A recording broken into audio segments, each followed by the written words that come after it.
After years of speculation and rumors, we are finally getting a proper return to the Metal Gear franchise with Metal Gear Solid Delta Snake Eater. The release of this game is huge news for a lot of fans as it marks the first major Metal Gear release since 2018's very disappointing Metal Gear Survive. And it's also the first proper mainline entry since 2015's Metal Gear Solid 5 The Phantom Pain. That's nearly a decade of waiting for MGS fans, and it looks like Konami is finally ready to bring back one of gaming's most beloved franchises. It seems like we have gotten lucky as they're creating a complete remake of what many consider to be the peak of the Metal Gear series with MGS3 Snake Eater. Metal Gear Solid 3 Snake Eater had released originally in 2004 for the PlayStation 2. Snake Eater told the origin story of Big Boss, and it set the foundation for the entire Metal Gear timeline. Now it's being recreated from the ground up with modern technology, and there's a lot to be excited about. So let's break down everything that we know so far about Metal Gear Solid Delta Snake Eater and why this is one of the most highly anticipated games that is releasing this year. So let's kick things off with when we can actually play Metal Gear Solid Delta. The game is set to officially release on the 28th of August 2025. This release date was initially leaked when a trailer accidentally appeared on the PlayStation Store before being quickly taken down, but it was later confirmed during a State of Play showcase in February of 2025. Delta is going to be launching on the PS5, Xbox Series X and S, and on PC via Steam. It's worth noting that the game is going to be fully optimized for the PS5 Pro as well, appearing on Sony's official list of PS5 Pro enhanced titles. The release of Metal Gear Solid Delta marks a major shift in Konami's business strategy. Back in 2015, following Kojima's high-profile departure, Konami announced that they were actually pulling back from AAA game development in order to focus on mobile gaming and on pachinko machines of all things. Now, with both the Metal Gear Solid 3 remake and the Silent Hill 2 remake, Konami is thankfully reinvesting in AAA titles, and according to Noriaki Okamura, a Konami veteran who's serving as a producer on Delta, this Metal Gear renaissance was prompted by concerns that younger gamers don't know about the franchise since Kojima's departure, and Konami feels like they have a responsibility in order to keep the series alive, which is a great thing to hear. Why is it that they are starting with Metal Gear Solid 3 instead of the original MGS?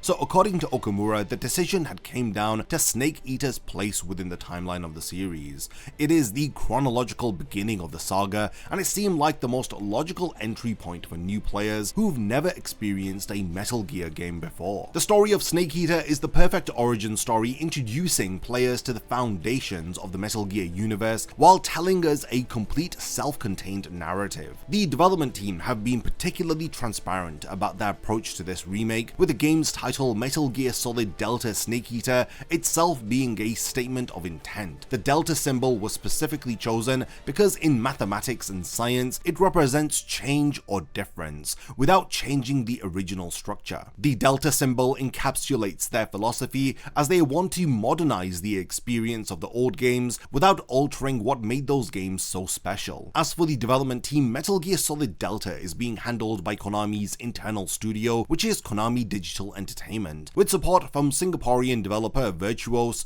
who previously worked on ports and remasters like the Final Fantasy X and X-2 HD remakes and on Assassin's Creed Liberation HD. Okamura has repeatedly emphasized that many staff members working on Delta were involved in the creation of the original Snake Eater and on other Metal Gear titles, so this ensures that the development team already has a deep understanding of the legacy of the franchise. There is a lingering question that is on everybody's mind. Is Hideo Kojima involved with Delta? The short answer is no, and following his public split with Konami in 2015, Kojima with his long-term collaborating art director Yoji Shinkawa have had no development with the remake whatsoever. However, Konami has been clear in stating that they are committed to honoring Kojima's original vision, as they have given Kojima the credit of originally directed by, replacing the usual directed by credit. They're not trying to reinvent the wheel or to put their own spin on Kojima's work. Instead, they're aiming for a faithful recreation which respects the source material while bringing it up to modern standards. One of the most striking aspects of Delta is its visual overhaul. The game is being built from the ground up in Unreal Engine 5. This marks a significant departure from previous Metal Gear titles that had used Konami's in-house Fox engine. This is actually the first major Metal Gear release to utilize Unreal Engine, and based on what we've seen so far, the results are absolutely stunning. The jungle environments of Operation Snake Eater have never looked more alive and immersive. The density and detail of the foliage create a truly believable wilderness for Snake to navigate through. The water effects are also particularly impressive, with realistic reflections and physics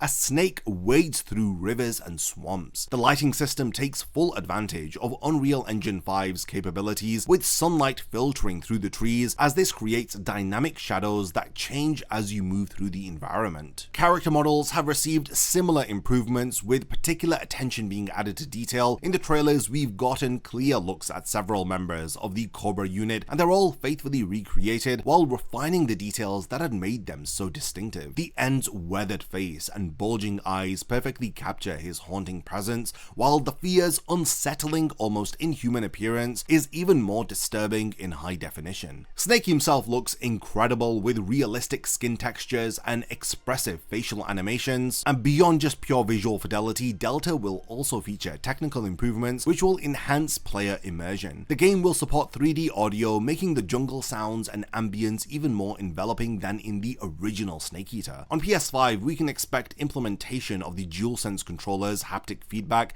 and adaptive triggers. It's reasonable to expect that the game will have 60 FPS at 4K resolution on current gen consoles and PC, with the PS5 Pro potentially offering enhanced visual features. The transition from the cramped, segmented areas of the PS2 original to what appears to be more seamless environments marks a major technical advancement, but the core layout of locations within the game seems to be preserved based upon the footage that we've seen. When it comes to gameplay, Delta is taking an interesting approach by offering players two distinctive playstyles in order to experience the game. The new style control scheme implements a more modern third-person camera and controls that are similar to those found in newer Metal Gear titles like the Phantom Pain. This includes the ability to freely move the camera, aim weapons in third-person view, and move while crouching. These features weren't present in the original Snake Eater, but they were later introduced in Subsistence and subsequent games in the series. For purists and fans of the original, the Legacy style option reverts to classic controls and a fixed overhead camera, which is reminiscent of the original game. This mode even applies a filter that makes the game resemble the look and feel of the 2004 version. Interestingly, it's been confirmed that these visual filters can be applied regardless of which control scheme you use, and there are actually several different filters available for fans to experiment with. Beyond the control scheme, Delta introduces us to several gameplay refinements which build upon the original without fundamentally changing it. The ability to crouch walk, which first appeared in Metal Gear Solid 3DS,